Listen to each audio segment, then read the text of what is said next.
ನೋಡಿ, ಇವತ್ತಿನ ಮೈಸೂರು ವಿಶ್ವವಿಖ್ಯಾತ ನಾಡಹಬ್ಬ ದಸರಾ ಉದ್ಘಾಟನೆಯ ಭಾಷಣಗಳು ಸಾಕಷ್ಟು ಚರ್ಚೆಗಳಿಗೆ ಕಾರಣವಾಗ್ತದೆ. ಸಿದ್ದರಾಮಯ್ಯ ಕೊಟ್ಟಂತ ಹೇಳಿಕೆ ಒಂದು ಕಡೆ ಆದರೆ, ಮತ್ತೊಂದು ಕಡೆ GT ದೇವೇಗೌಡ ಅವರು ಕೊಟ್ಟಂತ ಹೇಳಿಕೆ.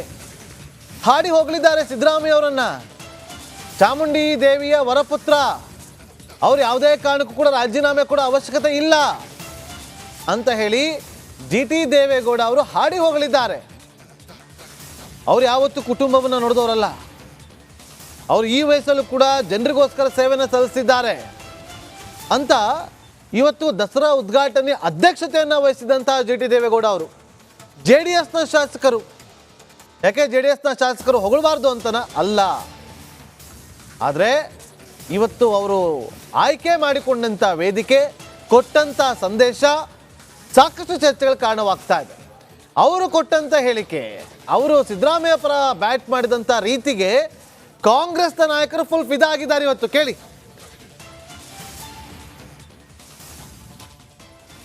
ಸಿದ್ದರಾಮಯ್ಯನವ್ರ ಬಗ್ಗೆ ನನಗೆ ಗೊತ್ತಿರೋದ್ರಿಂದ ಮಾತಾಡ್ತೀನಿ. ಚಾಮುಂಡೇಶ್ವರಿ ಸನ್ನಿಧಿಯಲ್ಲಿ ಕುಟುಂಬ ನೋಡಿದವರಲ್ಲ, ಮಗನೂ ನೋಡಿದವರಲ್ಲ, ಹೆಂಡತಿನೂ ನೋಡಿದವರಲ್ಲ. ನಮಗೆ ಗೊತ್ತಿದೆ ಚೆನ್ನಾಗಿ. ಈಗ ವಯಸ್ಸಾದ್ಮೇಲೆ ಏನೋ ಪ್ರೀತಿ ಬಂದಿದೆಯೋ ಏನೋ ಗೊತ್ತಿಲ್ಲ ನನಗೆ. ಅವರು ಯಾರು ಒಳ್ಳೆ ಕೆಲಸ ಮಾಡಿದ್ದಾರೆ, ವೀರೇಂದ್ರ ಪಾಟೀಲ್ ಇರಲಿ, ಕೆಂಗಲ್ ಹನುಮಂತಯ್ಯನ ಇರಲಿ, ಹೆಗ್ಡೆ ಇರಲಿ, ದೇವೇಗೌಡರು ಇರಲಿ, ಯಾರೇ SM ಕೃಷ್ಣ ಅವರು ಇರಲಿ, ಒಳ್ಳೆ ಕೆಲಸಗಳನ್ನ ಏನು ಮಾಡಿ ಬಿಟ್ಟೋಗಿದ್ದಾರೆ ಸ್ಮರಣೆ ಮಾಡ್ತಾ ಇಲ್ಲ. ಎಲ್ಲ ಗಾಜಿನ ಮೇಲೆ ಕೂತಿದ್ದಾರೆ. FIR ಬಿತ್ತು ಅಂದರೆ ಯಾರು ಇರುವಂಗೇ ಇಲ್ಲ. BJP ಅಶೋಕ್ ಅವರು ಇರುವಂಗಿಲ್ಲ, ಜನತಾದಳ ಇರುವಂಗಿಲ್ಲ, ಕಾಂಗ್ರೆಸ್ ಇರುವಂಗಿಲ್ಲ. FIR ಬಿದ್ದಟ್ಟಿಗೆ ರಾಜೀನಾಮೆ ಕೊಡಬೇಕು ಅಂದರೆ ಸಿದ್ದರಾಮಯ್ಯನವರ ಅನಿರೀಕ್ಷಿತ ಘಟನೆ, ಆಕಸ್ಮಿಕ ಘಟನೆ, ಇದನ್ನು ರಾಜ್ಯಪಾಲರು ಇನ್ವೆಸ್ಟಿಗೇಷನ್ ಮಾಡಿ ಅಂತ ಹೇಳಿದ್ರು. ಜಸ್ಟಿಸ್ ಹೇಳಿದ್ರು, ರಾಜ್ಯಪಾಲರು ಹೇಳಿದ್ರೆ ಸರಿಯಾಗಿದೆ ಅಂತೇಳಿ. ಇನ್ವೆಸ್ಟಿಗೇಷನ್ ಮಾಡಿದರೆ ಯಾವುದಾದ್ರು ಕಾನೂನಲ್ಲಿ ಇವು ಜೈಲಿಗೆ ಹಾಕು ಅಂತ ಹೇಳಿದ್ಯಾ, ಇಲ್ಲ ರಾಜೀನಾಮೆ ಕೊಡು ಅಂತ ಹೇಳಿದ್ಯಾ? ಸಿದ್ದರಾಮಯ್ಯನವ್ರ ಬಗ್ಗೆ ನನಗೆ ಗೊತ್ತಿರೋದ್ರಿಂದ ಮಾತಾಡ್ತೀನಿ. ಚಾಮುಂಡೇಶ್ವರಿ ಸನ್ನಿಧಿಯಲ್ಲಿ ಕುಟುಂಬ ನೋಡಿದವರಲ್ಲ, ಮಗನೂ ನೋಡಿದವರಲ್ಲ, ಹೆಂಡತಿನೂ ನೋಡಿದವರಲ್ಲ. ನಮಗೆ ಗೊತ್ತಿದೆ ಚೆನ್ನಾಗಿ. ಈಗ ವಯಸ್ಸಾದ್ಮೇಲೆ ಏನೋ ಪ್ರೀತಿ ಬಂದಿದೆಯೋ ಏನೋ ಗೊತ್ತಿಲ್ಲ ನನಗೆ. ಇನ್ವೆಸ್ಟಿಗೇಷನ್ ಮಾಡಿದರೆ ಯಾವುದಾದ್ರು ಕಾನೂನಲ್ಲಿ ಇವು ಜೈಲಿಗೆ ಹಾಕು ಅಂತ ಹೇಳಿದ್ಯಾ, ಇಲ್ಲ ರಾಜೀನಾಮೆ ಕೊಡು ಅಂತ ಹೇಳಿದ್ಯಾ? ಇಲ್ಲ ಯಾರು ರಾಜೀನಾಮೆ ಕೊಡು ಅಂತ ಹೇಳಿದ್ಯಾ ಕೋರ್ಟು? ಇಲ್ಲ ರಾಜ್ಯಪಾಲರು ಹೇಳಿದಾರ? ಇಲ್ಲ ಜೈಲಿಗೆ ಹಾಕಿ ಅಂತ ಹೇಳಿದಾರ? ಬೇರೆ ಕೆಲಸ ಇಲ್ವ ಮಾಡಲಿಕ್ಕೆ ಅಭಿವೃದ್ಧಿ ಕೆಲಸಗಳು?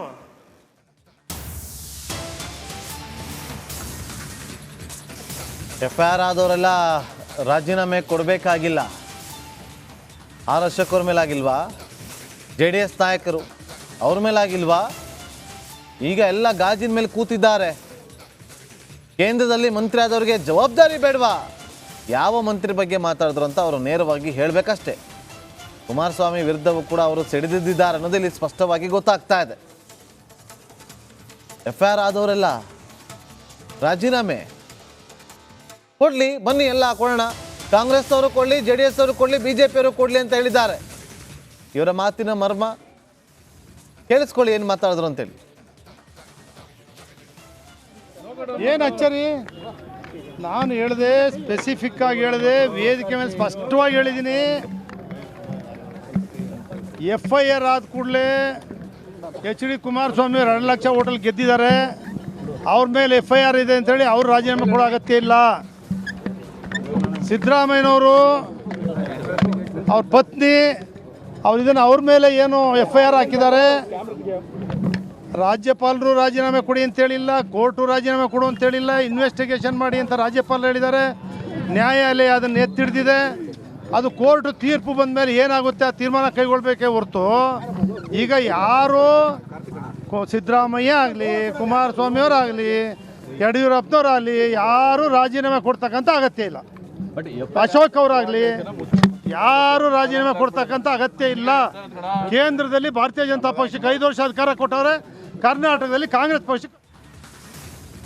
ನೋಡಿ, ಇವತ್ತಿನ ಮೈಸೂರು ವಿಶ್ವವಿಖ್ಯಾತ ನಾಡಹಬ್ಬ ದಸರಾ ಉದ್ಘಾಟನೆಯ ಭಾಷಣಗಳು ಸಾಕಷ್ಟು ಚರ್ಚೆಗಳಿಗೆ ಕಾರಣವಾಗ್ತದೆ. ಸಿದ್ದರಾಮಯ್ಯ ಕೊಟ್ಟಂತ ಹೇಳಿಕೆ ಒಂದು ಕಡೆ ಆದರೆ, ಮತ್ತೊಂದು ಕಡೆ GT ದೇವೇಗೌಡ ಅವರು ಕೊಟ್ಟಂತ ಹೇಳಿಕೆ. ಹಾಡಿ ಹೋಗಲಿದ್ದಾರೆ ಸಿದ್ದರಾಮಯ್ಯ ಅವರನ್ನ.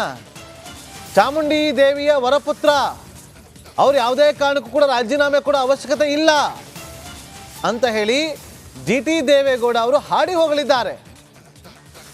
ಅವ್ರು ಯಾವತ್ತೂ ಕುಟುಂಬವನ್ನು ನೋಡಿದವರಲ್ಲ.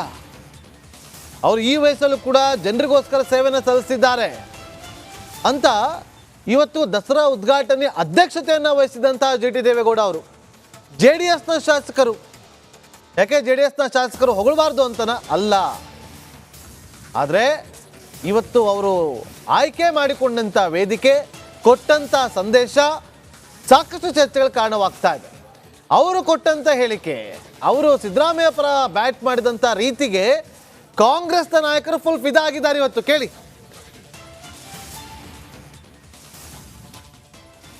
ಸಿದ್ದರಾಮಯ್ಯನವ್ರ ಬಗ್ಗೆ ನನಗೆ ಗೊತ್ತಿರೋದ್ರಿಂದ ಮಾತಾಡ್ತೀನಿ. ಚಾಮುಂಡೇಶ್ವರಿ ಸನ್ನಿಧಿಯಲ್ಲಿ ಕುಟುಂಬ ನೋಡಿದವರಲ್ಲ, ಮಗನೂ ನೋಡಿದವರಲ್ಲ, ಹೆಂಡತಿನೂ ನೋಡಿದವರಲ್ಲ. ನಮಗೆ ಗೊತ್ತಿದೆ ಚೆನ್ನಾಗಿ. ಈಗ ವಯಸ್ಸಾದ್ಮೇಲೆ ಏನೋ ಪ್ರೀತಿ ಬಂದಿದೆಯೋ ಏನೋ ಗೊತ್ತಿಲ್ಲ ನನಗೆ. ಅವರು ಯಾರು ಒಳ್ಳೆ ಕೆಲಸ ಮಾಡಿದ್ದಾರೆ, ವೀರೇಂದ್ರ ಪಾಟೀಲ್ ಇರಲಿ, ಕೆಂಗಲ್ ಹನುಮಂತಯ್ಯನಿರಲಿ, ಹೆಗ್ಡೆಯವ್ರಿರಲಿ, ದೇವೇಗೌಡರಿರಲಿ, ಯಾರೇ SM ಕೃಷ್ಣ ಅವರಿರಲಿ, ಒಳ್ಳೆ ಕೆಲಸಗಳನ್ನ ಏನು ಮಾಡಿ ಬಿಟ್ಟೋಗಿದ್ದಾರೆ ಸ್ಮರಣೆ ಮಾಡ್ತಾ ಇಲ್ಲ. ಎಲ್ಲ ಗಾಜಿನ ಮೇಲೆ ಕೂತಿದ್ದಾರೆ. FIR ಬಿತ್ತು ಅಂದರೆ ಯಾರು ಇರುವಂಗೇ ಇಲ್ಲ. BJP ಅಶೋಕ್ ಅವರು ಇರುವಂಗಿಲ್ಲ, ಜನತಾದಳ ಇರುವಂಗಿಲ್ಲ, ಕಾಂಗ್ರೆಸ್ ಇರುವಂಗಿಲ್ಲ. FIR ಬಿದ್ದಟ್ಟಿಗೆ ರಾಜೀನಾಮೆ ಕೊಡಬೇಕು ಅಂದರೆ ಸಿದ್ದರಾಮಯ್ಯನವರ ಅನಿರೀಕ್ಷಿತ ಘಟನೆ, ಆಕಸ್ಮಿಕ ಘಟನೆ, ಇದನ್ನು ರಾಜ್ಯಪಾಲರು ಇನ್ವೆಸ್ಟಿಗೇಷನ್ ಮಾಡಿ ಅಂತ ಹೇಳಿದ್ರು. ಜಸ್ಟಿಸ್ ಹೇಳಿದ್ರು, ರಾಜ್ಯಪಾಲರು ಹೇಳಿದ್ರೆ ಸರಿಯಾಗಿದೆ ಅಂತೇಳಿ. ಇನ್ವೆಸ್ಟಿಗೇಷನ್ ಮಾಡಿದರೆ ಯಾವುದಾದ್ರು ಕಾನೂನಲ್ಲಿ ಇವು ಜೈಲಿಗೆ ಹಾಕು ಅಂತ ಹೇಳಿದ್ಯಾ, ಇಲ್ಲ ರಾಜೀನಾಮೆ ಕೊಡು ಅಂತ ಹೇಳಿದ್ಯಾ? ಸಿದ್ದರಾಮಯ್ಯನವ್ರ ಬಗ್ಗೆ ನನಗೆ ಗೊತ್ತಿರೋದ್ರಿಂದ ಮಾತಾಡ್ತೀನಿ. ಚಾಮುಂಡೇಶ್ವರಿ ಸನ್ನಿಧಿಯಲ್ಲಿ ಕುಟುಂಬ ನೋಡಿದವರಲ್ಲ, ಮಗನೂ ನೋಡಿದವರಲ್ಲ, ಹೆಂಡತಿನೂ ನೋಡಿದವರಲ್ಲ. ನಮಗೆ ಗೊತ್ತಿದೆ ಚೆನ್ನಾಗಿ. ಈಗ ವಯಸ್ಸಾದ್ಮೇಲೆ ಏನೋ ಪ್ರೀತಿ ಬಂದಿದೆಯೋ ಏನೋ ಗೊತ್ತಿಲ್ಲ ನನಗೆ. ಇನ್ವೆಸ್ಟಿಗೇಷನ್ ಮಾಡಿದರೆ ಯಾವುದಾದ್ರು ಕಾನೂನಲ್ಲಿ ಇವು ಜೈಲಿಗೆ ಹಾಕು ಅಂತ ಹೇಳಿದ್ಯಾ, ಇಲ್ಲ ರಾಜೀನಾಮೆ ಕೊಡು ಅಂತ ಹೇಳಿದ್ಯಾ? ಇಲ್ಲಿ ಯಾರು ರಾಜೀನಾಮೆ ಕೊಡು ಅಂತ ಹೇಳಿದ್ಯಾ ಕೋರ್ಟು? ಇಲ್ಲ ರಾಜ್ಯಪಾಲರು ಹೇಳಿದಾರ? ಇಲ್ಲ ಜೈಲಿಗೆ ಹಾಕಿ ಅಂತ ಹೇಳಿದಾರ? ಬೇರೆ ಕೆಲಸ ಇಲ್ವ ಮಾಡಲಿಕ್ಕೆ ಅಭಿವೃದ್ಧಿ ಕೆಲಸಗಳು?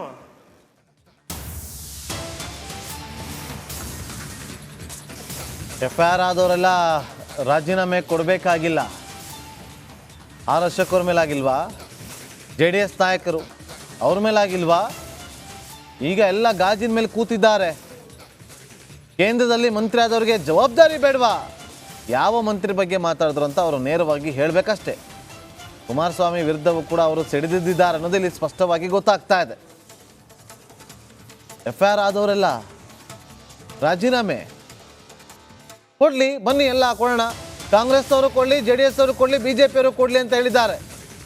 ಇವರ ಮಾತಿನ ಮರ್ಮ ಕೇಳಿಸ್ಕೊಳ್ಳಿ, ಏನು ಮಾತಾಡಿದ್ರು ಅಂತೇಳಿ. ಏನು ಅಚ್ಚರಿ, ನಾನು ಹೇಳಿದೆ, ಸ್ಪೆಸಿಫಿಕ್ ಆಗಿ ಹೇಳಿದೆ, ವೇದಿಕೆ ಮೇಲೆ ಸ್ಪಷ್ಟವಾಗಿ ಹೇಳಿದ್ದೀನಿ. FIR ಆದ ಕೂಡಲೇ HD ಕುಮಾರಸ್ವಾಮಿ 2 ಲಕ್ಷ ಹೋಟೆಲ್ ಗೆದ್ದಿದ್ದಾರೆ. ಅವ್ರ ಮೇಲೆ FIR ಇದೆ ಅಂತೇಳಿ ಅವ್ರು ರಾಜೀನಾಮೆ ಕೊಡೋ ಅಗತ್ಯ ಇಲ್ಲ. ಸಿದ್ದರಾಮಯ್ಯನವರು, ಅವ್ರ ಪತ್ನಿ, ಇದನ್ನು ಅವ್ರ ಮೇಲೆ ಏನು FIR ಹಾಕಿದ್ದಾರೆ. ರಾಜ್ಯಪಾಲರು ರಾಜೀನಾಮೆ ಕೊಡಿ ಅಂತೇಳಿಲ್ಲ, ಕೋರ್ಟು ರಾಜೀನಾಮೆ ಕೊಡು ಅಂತೇಳಿಲ್ಲ, ಇನ್ವೆಸ್ಟಿಗೇಷನ್ ಮಾಡಿ ಅಂತ ರಾಜ್ಯಪಾಲರು ಹೇಳಿದ್ದಾರೆ. ನ್ಯಾಯಾಲಯ ಅದನ್ನು ಎತ್ತಿಡ್ದಿದೆ. ಅದು ಕೋರ್ಟ್ ತೀರ್ಪು ಬಂದ ಮೇಲೆ ಏನಾಗುತ್ತೆ ಆ ತೀರ್ಮಾನ ಕೈಗೊಳ್ಳಬೇಕೇ ಹೊರತು ಈಗ ಯಾರು ಸಿದ್ದರಾಮಯ್ಯ ಆಗಲಿ, ಕುಮಾರಸ್ವಾಮಿಯವರಾಗಲಿ, ಯಡಿಯೂರಪ್ಪನವರಾಗಲಿ ಯಾರು ರಾಜೀನಾಮೆ ಕೊಡ್ತಕ್ಕಂಥ ಅಗತ್ಯ ಇಲ್ಲ. ಅಶೋಕ್ ಅವರಾಗಲಿ ಯಾರು ರಾಜೀನಾಮೆ ಕೊಡ್ತಕ್ಕಂಥ ಅಗತ್ಯ ಇಲ್ಲ. ಕೇಂದ್ರದಲ್ಲಿ ಭಾರತೀಯ ಜನತಾ ಪಕ್ಷಕ್ಕೆ 5 ವರ್ಷ ಅಧಿಕಾರ ಕೊಟ್ಟವ್ರೆ, ಕರ್ನಾಟಕದಲ್ಲಿ ಕಾಂಗ್ರೆಸ್ ಪಕ್ಷಕ್ಕೆ